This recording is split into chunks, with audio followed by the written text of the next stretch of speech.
นนี้เป็นเดโมนะครับแต่งอยู่แต่ว่าหาเมโลดี้หาคำร้องอยู่ฮะ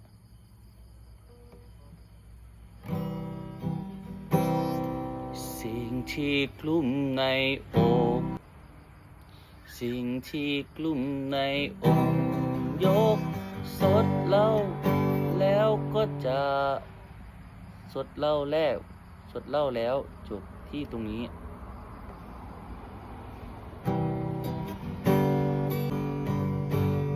สิ่งที่กลุ่มในองค์ยกเล่าสดแล้วก็จากนี้ไม่เห็นค่าความดีโดนย่ำยีทั้งกายใจ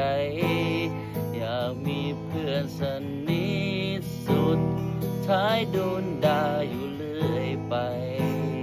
คนที่ยืนข้างกายค่อยๆหายไปตามเว